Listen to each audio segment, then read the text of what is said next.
Panduan ibadah online. Sebelum kita masuki ibadah, marilah kita cermati panduan ibadah online berikut ini. Pilihlah tempat atau ruangan yang nyaman dan tenang dan terhindar dari hal-hal yang dapat mengganggu jalannya keikutsertaan beribadah. Siapkan hati dalam doa sebelum mengikuti ibadah, sambil tenangkan pikiran agar terfokus pada jalannya kebaktian. Nonaktifkan segala panggilan telepon, notifikasi pesan, media sosial, atau panggilan telepon rumah dan sejenisnya selama kebaktian berlangsung. Ikut sertalah di dalam setiap liturgi yang ada, dan hindari melakukan percepatan. Karena setiap bagian liturgi dari kebaktian itu penting dan merupakan kesatuan ibadah yang utuh. Ajaklah anggota keluarga dan rekan lain untuk bersama mengikuti kebaktian online, dan bimbinglah anak-anak untuk mengikuti ibadah dengan tenang. Setelah kebaktian selesai, saudara bisa mendiskusikan firman Tuhan yang telah diberitakan bersama dengan keluarga atau orang-orang terdekat. Selamat mempersiapkan diri, selamat memasuki ibadah.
Saudara-saudara yang dikasihi Tuhan, dimanapun saudara-saudara berada, selamat hari Minggu. Pada hari ini, kembali Tuhan memanggil kita semua, baik anggota Jemaat GKI Sunter maupun anggota Jemaat Simpatisan yang mengikuti ibadah online ini untuk beribadah, menyembah dan memuliakan nama Tuhan. Mari kita bersukacita di dalam Tuhan, sebab Dia yang telah mengasihi dan menyelamatkan kita adalah Dia yang mengajak kita untuk mengasihi sesama, siapapun mereka. Dan berbahagialah setiap orang yang merespon panggilan Tuhan untuk mengasihi Tuhan dan sesama melalui ibadah ini dan kehidupannya sehari-hari.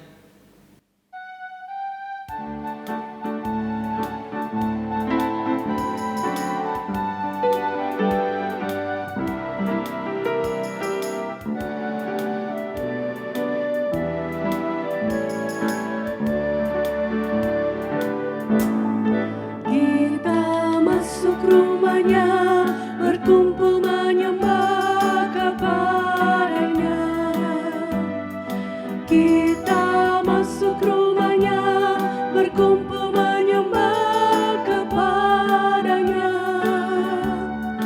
Kita masuk rumahnya, berkumpul menyembah kepada Kristus. Menyembah Kristus Tuhan. Lupakanlah dirimu, arahkan hatimu kepada-Nya. Lupakanlah dirimu, arahkan hatimu kepada-Nya. Lupakanlah dirimu, arahkan hatimu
Firman kita adalah dalam nama Tuhan yang menjadikan langit dan bumi, yang kasih setianya selama-lamanya.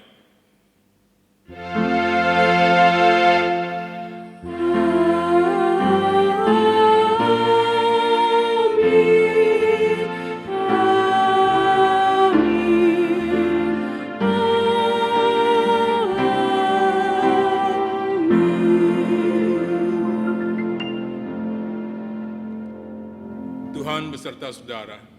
Dan beserta saudara juga. Saudara-saudara yang dikasihi Tuhan, pada dasarnya manusia adalah makhluk sosial yang senantiasa membutuhkan komunitas, bahkan sesama di sekitarnya. Ironinya, sebagai makhluk sosial, kita justru seringkali membangun tembok-tembok yang memisahkan kita dengan sesama dan memandang sesama sebagai the others, sehingga kita bersikap tidak toleran terhadap perbedaan yang kita lihat sebagai yang membahayakan hidup dan kehidupan bersama. Sesungguhnya, tanpa sadar, justru kita sedang membunuh cinta kasih dan menebar kematian di dalam kehidupan bersama.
Saudara-saudara yang dikasihi Tuhan, marilah sebagai orang-orang yang sudah dikasihi oleh Allah, tetapi yang seringkali gagal dalam mengasihi sesama, kita merendahkan diri di hadapan Allah dan mengakui kegagalan kita itu karena membiarkan diri dikuasai dosa.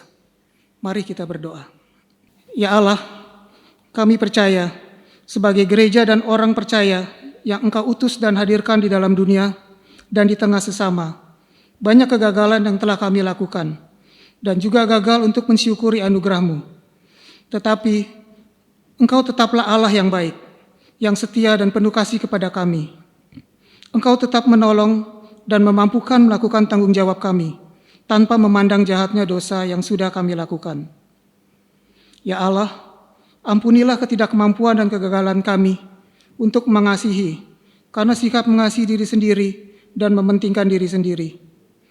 Kepadamu kami memohon belas kasihan-Mu, supaya kami dengan pertolongan Roh Kudus mampu mengasihi sesama, dan setiap orang yang ada di sekitar kami dengan kasih seperti Engkau mengasihi kami hingga saat ini. Di dalam nama Yesus, amin.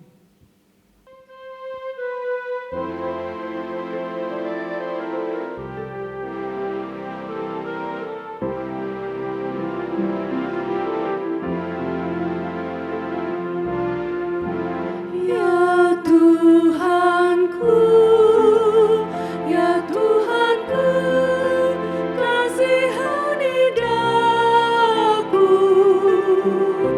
Ya Tuhanku, ya Tuhanku, kasihani daku. Ya Tuhanku, ya Tuhanku, kasihani daku. Ya Tuhanku, ya Tuhanku, kasihani daku. Ya Tuhanku, ya Tuhanku, kasihani daku. Ya Tuhanku, ya Tuhanku, kasihani daku.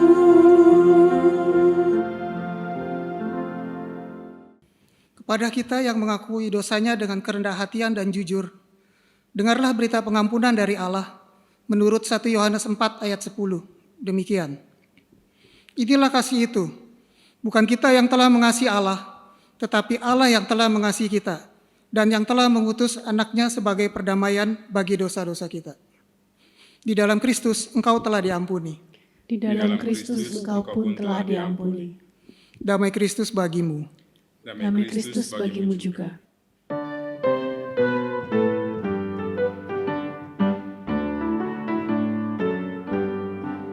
Ku diberikan hidup baru oleh Yesus Tuhanku. Irama lagu paling mulia, hidup kasih yang merdu. Hatiku bersukacitalah, bersukacitalah, bersukacitalah. Hatiku bersukacitalah di dalam Yesus Tuhanku. Ku mengasihi Tuhan Yesus yang tersalib bagiku. Segala dosaku dihapusnya hingga baru hidupku. Hatiku bersukacitalah, bersukacitalah, bersukacitalah. Hatiku bersukacitalah di dalam Yesus Tuhanku.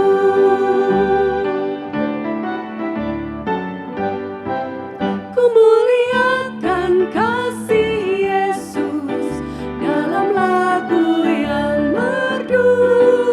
Kelak malaikat dalam surga mengiringi hidupku. Hatiku bersukacitalah, bersukacitalah, bersukacitalah. Hatiku bersukacitalah di dalam Yesus Tuhanku. Mari saudara kita bersatu di dalam doa. Kami bersyukur kepadamu ya Allah atas anugerah pengampunan yang Engkau berikan kepada setiap kami. Sehingga kami menjadi orang-orang yang mengalami kebebasan untuk mencintai dan mengasihi sesama di sekitar kami. Dan biarlah pada saat ini ketika kami membaca dan merenungkan firman-Mu, itu boleh menjadi pegangan di dalam kami hidup bersama dengan sesama. Dan melalui kehidupan kami boleh memuliakan nama Tuhan. Di dalam nama Yesus, kami berdoa. Amin. Saudara-saudara yang dikasihi Tuhan, pada saat ini kita akan bersama-sama memperhatikan bagian dari Injil Matius pasalnya yang ke-15, ayatnya yang ke-21 sampai dengan ayatnya yang ke-28. Dikatakan demikian, lalu Yesus pergi dari situ dan menyingkir ke daerah Tirus dan Sidon. Maka datanglah seorang perempuan Kanaan dari daerah itu dan berseru, "Kasihanilah aku ya Tuhan, anak Daud, karena anakku perempuan kerasukan setan dan sangat menderita." Tetapi Yesus sama sekali tidak menjawabnya. Lalu murid-muridnya datang dan meminta kepadanya, "Suruhlah ia pergi, ia mengikuti kita dengan berteriak-teriak." Jawab Yesus, "Aku diutus hanya kepada domba-domba yang hilang dari umat Israel." Tetapi perempuan itu mendekat dan menyembah dia sambil berkata, "Tuhan, tolonglah aku." Tetapi Yesus menjawab, "Tidak patut mengambil roti yang disediakan bagi anak-anak dan melemparkannya kepada anjing." Kata perempuan itu, "Benar Tuhan, namun anjing itu makan remah-remah yang jatuh dari meja tuannya." Maka Yesus menjawab dan berkata kepadanya, "Hai ibu, besar imanmu, maka jadilah kepadamu seperti yang kau kehendaki." Dan seketika itu juga anaknya sembuh. Demikianlah Injil Tuhan kita Yesus Kristus, dan yang berbahagialah setiap kita yang mendengarkan dan yang memeliharanya. Haleluya.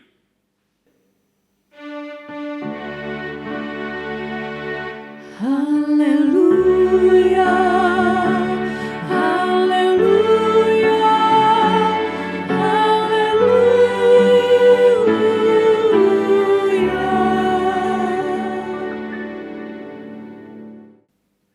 Saudara-saudara yang dikasihi Tuhan, ketika PSBB diberlakukan, maka ada banyak pembatasan-pembatasan yang harus diperhatikan di dalam kehidupan bersama dengan sesama.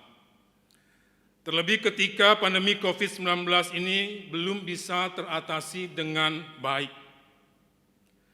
Pemberlakuan PSBB yang dimaksudkan untuk memutus rantai penyebaran COVID-19 ini bukanlah tanpa protes. Misalnya, apa yang dilakukan oleh Garda, Gabungan Aksi Roda 2 Indonesia, yang menolak secara keras larangan driver ojol membawa penumpang, khususnya untuk wilayah Jakarta. Sementara 70-80% penghasilan ojol bersumber dari layanan angkutan orang. Itu sebabnya mereka mengusulkan supaya pemerintah segera merevisi peraturan tersebut. Pembatasan lainnya misalnya ketika seseorang meninggal karena COVID-19, ketika jenazahnya akan dimakamkan dan karena ada protokol kesehatan, maka sangat dimungkinkan pemakamannya pun hanya dilakukan oleh petugas khusus. Bahkan bisa hanya dihadiri oleh beberapa orang tanpa sanak keluarga. Dan pembatasan lain pun diberlakukan misalnya dalam kegiatan peribadatan, baik untuk gereja maupun masjid, bahkan juga tempat-tempat peribadatan lainnya. Bahkan masih banyak lagi bentuk pembatasan-pembatasan di sekitar kehidupan kita, sehingga sebagai manusia tidak jarang kita mengalami kesulitan.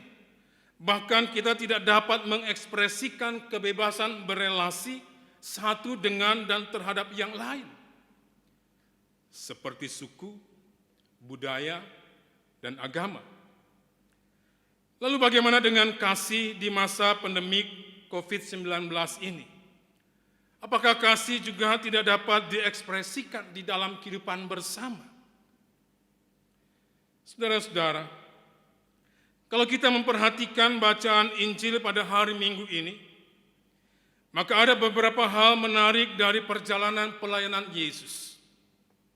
Hal yang pertama adalah ketika ia menyingkir ke daerah Tirus dan Sidon. Artinya, secara sengaja Yesus keluar dari wilayah orang-orang Yahudi dan ia memasuki wilayah orang-orang non-Yahudi, yang memungkinkan Yesus untuk menjumpai dan dijumpai oleh orang-orang Yahudi.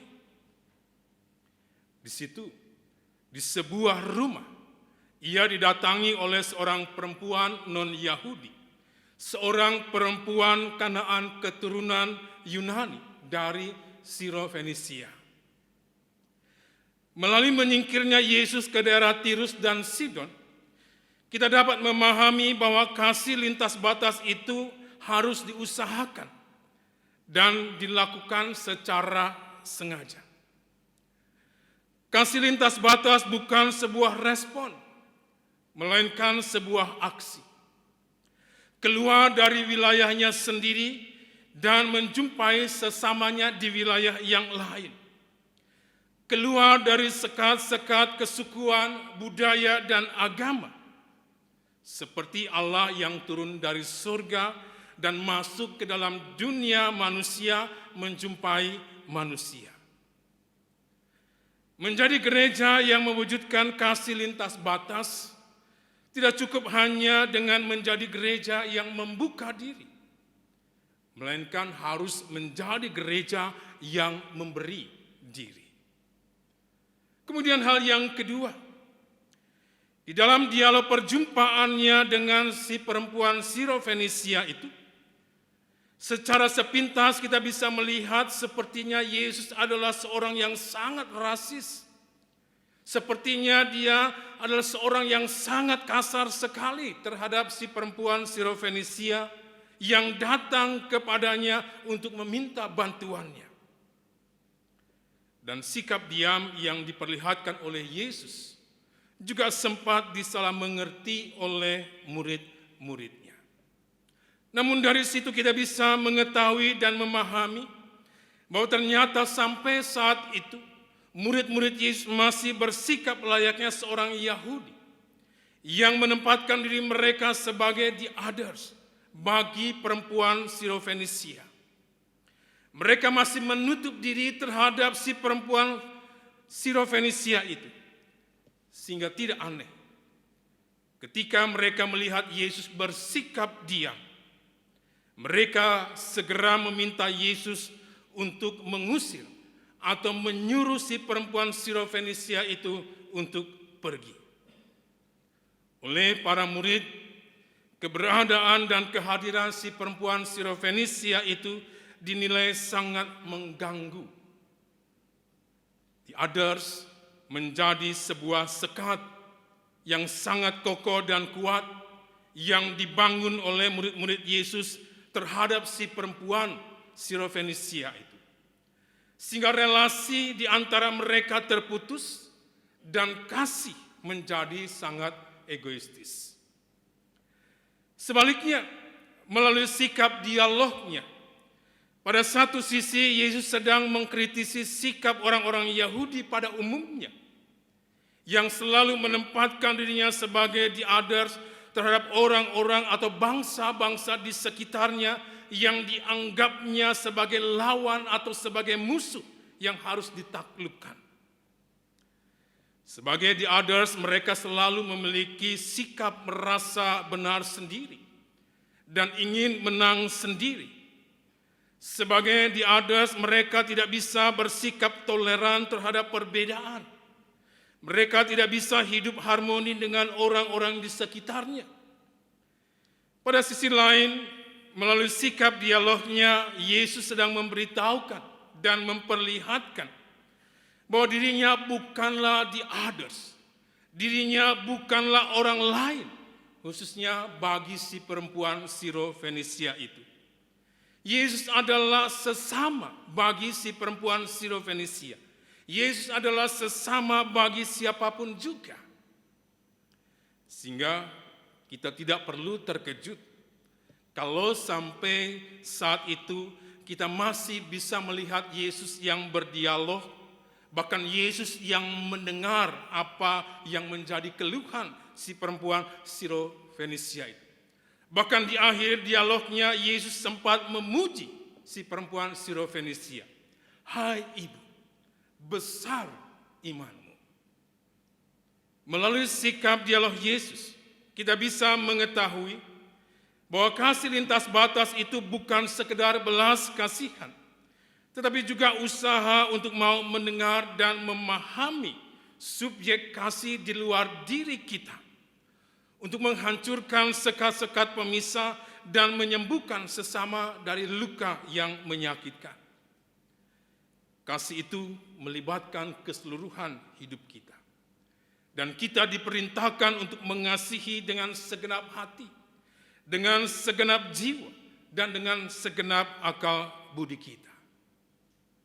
Hal yang ketiga, melalui tindakan Yesus yang menyingkir ke daerah Tirus dan Sidon, juga melalui tindakan dan sikap Yesus yang menjumpai si perempuan Sirofenisia, sesungguhnya ia sedang mempraktekkan, sesungguhnya ia sedang menyatakan dan mewujudkan bahwa kasih itu adalah universal. Kasih karunia Allah dan kemurahan Allah dianugerahkan kepada semua orang, kepada setiap orang, tanpa terkecuali. Ia ingin menyapa siapapun, ia ingin merangkul siapapun, dan ia ingin memulihkan siapapun tanpa batas. Saudara-saudara yang dikasihi Tuhan, melalui pelayanan Yesus kita memahami bahwa sesungguhnya kasih itu tanpa batas. Kasih itu universal. Dan keuniversalannya melampaui batas-batas yang dibuat oleh manusia. Dan kasih lintas batas itu lebih dari sekedar dialog-dialog kontekstual di dalam kehidupan bersama sebagai sesama yang mau saling memahami dan saling percaya, bukan sebagai the others yang saling mencurigai. Kasih yang melampaui batas mengajak kita menjadi sesama dalam kehidupan bersama yang tidak hanya mau bersikap toleran, melainkan juga yang mau membangun kehidupan harmoni bersama dengan orang lain, dengan segala perbedaan yang ada, baik suku, budaya, bahkan keyakinan agama, yang tidak lagi menjadi sekat, yang tidak lagi memisahkan hidup bersama.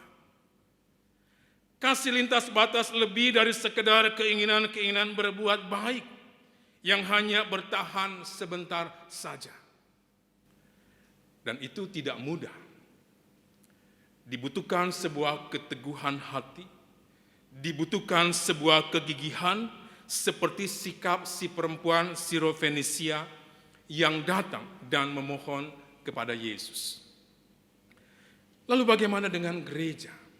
Saudara-saudara, di negeri tercinta Indonesia yang sangat majemuk suku, budaya, dan agama, yang pada saat ini sedang diperhadapkan dengan pandemi COVID-19, di mana pembatasan-pembatasan baru dimunculkan lebih banyak lagi, justru gereja dan orang percaya mempunyai lebih banyak kesempatan untuk mempraktekkan kasih yang lintas batas-batas suku, budaya, dan agama, dan mewujudkan kepeduliannya. Gereja harus berani keluar dari zona zamannya. Gereja harus berani melakukan sesuatu di luar sana bersama sesama lainnya. Karena akibat pandemi COVID-19, ada banyak orang yang mulai kehilangan pekerjaannya. Ada banyak orang yang mulai penghasilannya dikurangi, bahkan hilang sama sekali. Dan semuanya itu berdampak ke dalam kehidupan keluarga. Sehingga di tengah pandemi COVID-19 ini, ada banyak orang, mereka yang berada dalam ketidakberdayaannya, yang perlu disapa oleh kehangatan cinta kasih Tuhan yang universal itu. Oleh sebab itu saudara-saudara, marilah kita melakukan pelayanan kasih dengan kegigihan dan dengan ketulusan cinta kasih Tuhan. Karena semakin tinggi dan kuat tembok pembatas yang menghalangi kasih untuk dinyatakan, semakin besar usaha kita untuk meruntuhkan di dalam kasih dan pertolongan Roh Kudus. Dan kiranya pelayanan kasih yang selama ini sudah kita lakukan dapat menyejukkan dan melegakan beban mereka. Amin.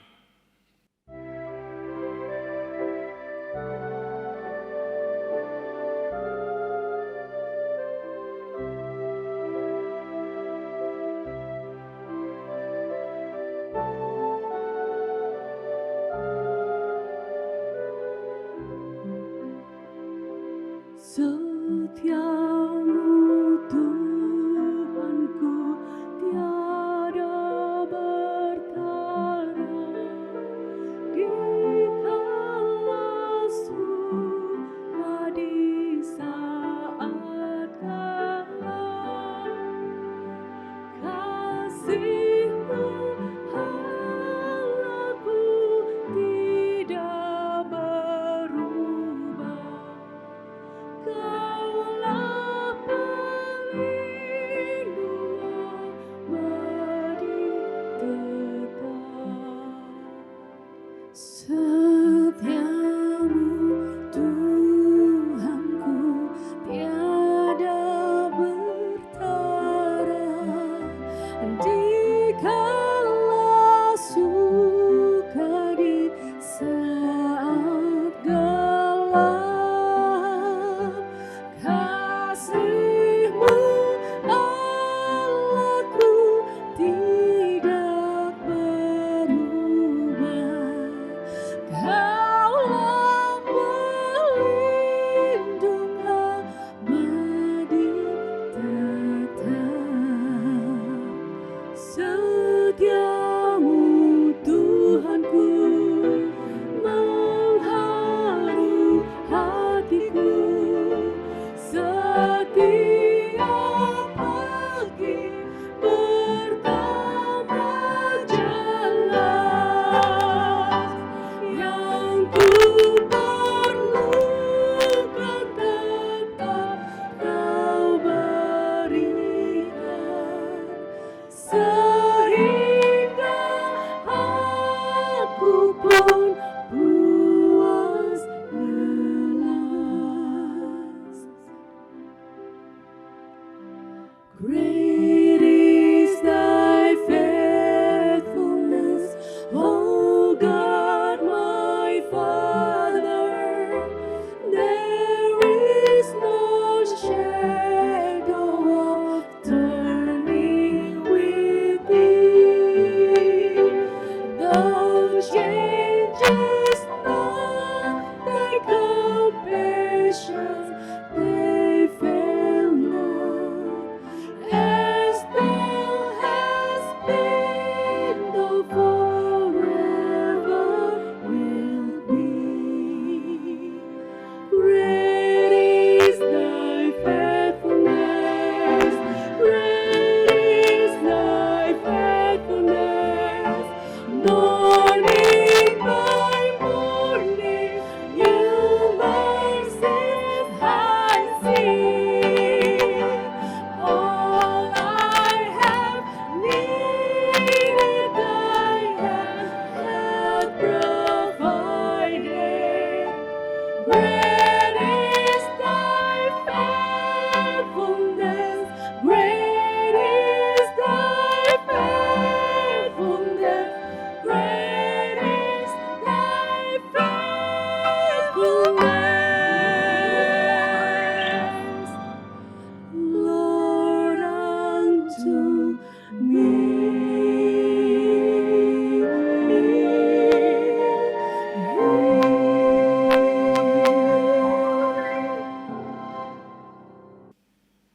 Marilah kita bersama dengan umat Allah di masa lalu, masa kini, dan masa depan, mengingat pengakuan pada baptisan kita menurut pengakuan iman rasuli. Aku percaya kepada Allah, Bapa yang Maha Kuasa, Khalik langit dan bumi, dan kepada Yesus Kristus, anak yang tunggal Tuhan kita, yang dikandung daripada Roh Kudus, lahir dari darah Maria, yang menderita sengsara di bawah pemerintahan Pontius Pilatus, disalibkan, mati dan dikuburkan, turun dalam kerajaan maut. Pada hari yang ketiga, bangkit pula dari orang mati, naik ke surga, duduk di sebelah kanan Allah, Bapa yang Maha Kuasa, dan dari sana ia akan datang untuk menghakimi orang yang hidup dan yang mati. Aku percaya pada Roh Kudus, gereja yang kudus dan am, persekutuan orang kudus, pengampunan dosa, kebangkitan orang mati, dan hidup yang kekal. Amin. Saudara-saudara, mari kita menaikkan syafaat kita. Bapa di dalam surga, kami bersyukur atas firman yang boleh kami dengar, yang mengajak kami untuk senantiasa melihat sesama sebagai seorang yang layak juga untuk dikasihi. Sehingga dengan demikian kami boleh membangun kehidupan bersama yang dipenuhi dengan harmoni. Bapa dalam surga, pada saat ini kami ingin berdoa bagi pemerintahan yang diberi kepercayaan untuk terus dapat menangani dan mengatasi pandemi COVID-19. Biarlah kiranya Engkau memberikan hikmat kepada setiap orang yang terlibat di dalam penanganannya, agar apa yang mereka lakukan itu boleh membuahkan hasil dan mendatangkan kebaikan bagi setiap orang yang mengalami dan terpapar oleh COVID-19, dan juga menjadikan negeri ini sebagai negeri yang dapat kembali membangun kehidupannya dengan lebih baik, khususnya di dalam bidang perekonomian yang dimampukan untuk menopang kehidupan setiap warganya, agar negeri ini boleh memasuki kesejahteraan sebagaimana yang diharapkan. Dan kiranya Engkau menolong para pemimpin kami, baik di pusat maupun di wilayah-wilayah lain, untuk mereka dapat bekerja dengan baik. Kami berdoa ya Tuhan bagi saudara-saudara kami yang terpapar oleh COVID-19, yang oleh karenanya mereka bergumul, mereka menaruh pengharapan untuk bisa kembali sehat dan dipulihkan, bahkan beraktivitas sebagaimana biasanya. Berikanlah kepada mereka semangat, berikanlah kepada mereka pengharapan untuk tidak hanya sekedar mengandalkan kekuatan diri mereka atau kemampuan yang ada pada pihak rumah sakit, tenaga paramedis, tetapi mereka juga mau mengandalkan kuasa daripada Tuhan. Sebab hidup yang boleh kami nikmati hingga hari ini adalah anugerah daripada Tuhan.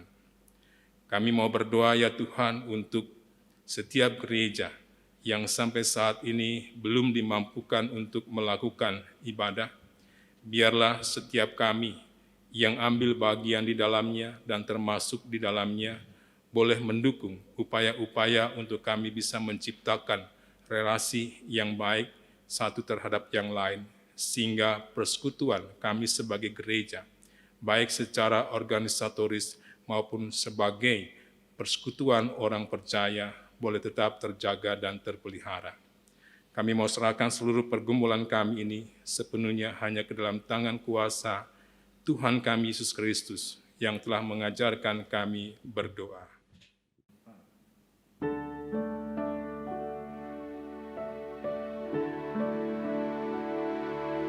Bapa kami yang ada di surga,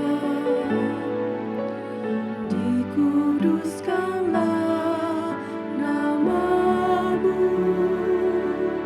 datanglah kerajaan-Mu, jadilah kehendak-Mu di bumi seperti di surga.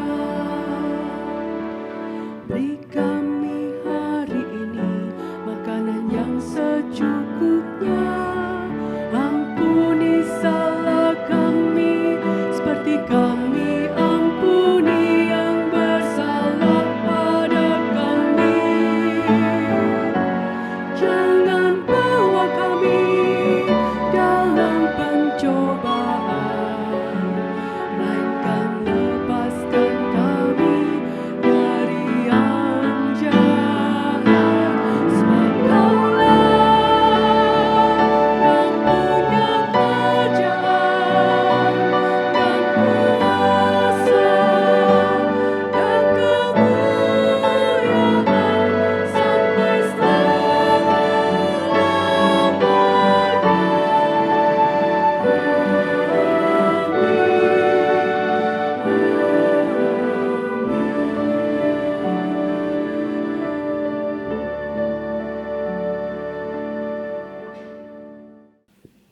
Saudara-saudara yang dikasihi Tuhan, marilah kita menyatakan ungkapan syukur melalui persembahan dengan mengingat firman Tuhan di dalam Roma 12 ayat yang pertama.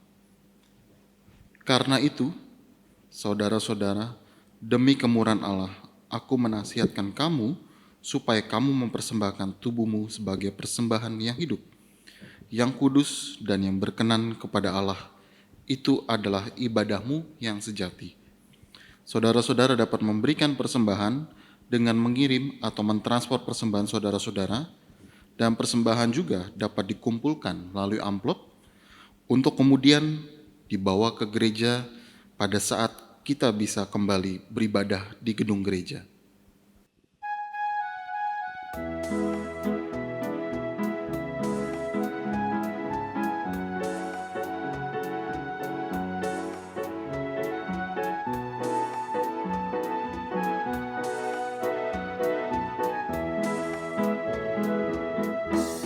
Apalah arti ibadahmu kepada Tuhan bila tiada rela sujud dan syukur? Apalah arti ibadahmu kepada Tuhan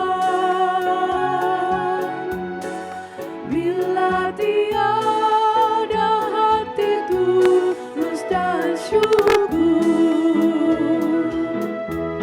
Ibadah sejati jadikanlah persembahan.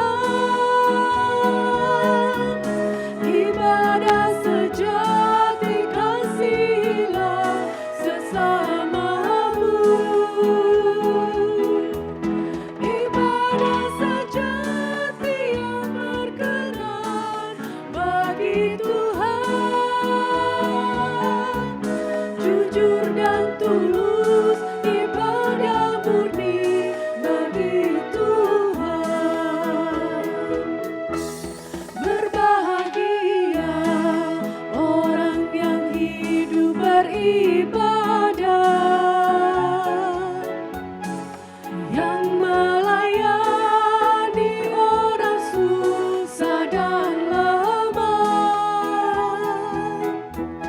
dan penuh kasih menolong orang yang terbeban. Itulah tanggung jawab orang beriman. Ibadah sejati jadikanlah persembahan. Ibadah sejati kasihilah sesamamu. Ibadah sejati yang berkenan bagi Tuhan. Jujur dan tulus ibadah murni bagi Tuhan. Saudara-saudara yang dikasihi Tuhan, mari kita bersatu di dalam doa. Ya Allah sumber kehidupan, saat ini kami mengucap syukur untuk setiap berkat yang Kau limpahkan kepada kami. Dan pada saat ini, kami membawa persembahan syukur, diri dan hidup kami kepadamu. Berilah hikmat kepada kami untuk mengelola hidup dengan benar. Juga hikmat kepada setiap orang yang mengelola persembahan ini menjadi persembahan yang berkenan kepadamu. Bimbinglah kami dan gerejamu untuk hidup dalam kasih dan pemeliharaanmu. Di dalam nama Tuhan Yesus Kristus kami berdoa. Amin. Saudara-saudara yang dikasihi Tuhan, hadirkanlah Injil Kerajaan Allah yang memberi sukacita hidup di dalam kebersamaan kita dengan sesama. Hadirkanlah diri kita di antara dan dalam kehidupan bersama dengan sesama, supaya cinta kasih Allah dialami oleh setiap orang dan kita semua hidup bersama tanpa sekat yang memisahkan.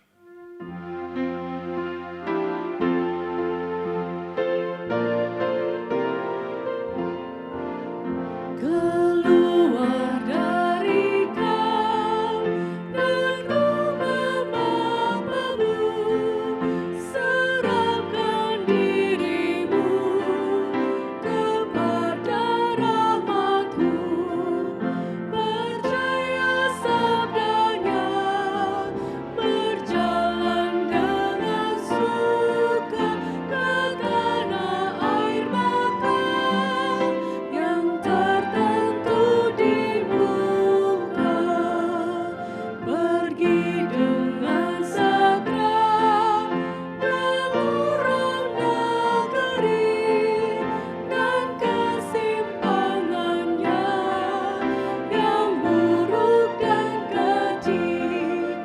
Beri rumahku penuh, jemput segala orang ke rumah selamatku, tempatnya tidak kurang. Keluar ajarlah seluruh dunia, taburkan Injilku di sawah ladangnya, mau terang maupun gelap, di rumah dan kerjamu, baik ingatlah katamu menyertai kamu. Saudara-saudara, arahkanlah hatimu kepada Tuhan. Kami mengarahkan hati kami kepada Tuhan. Jadilah saksi Kristus, Syukur pada Allah, terpujilah Tuhan, kini dan selamanya. dan terimalah berkat Allah. Kasih karunia Tuhan Yesus Kristus dan kasih Allah dan persekutuan Roh Kudus menyertai kamu sekalian. Amin.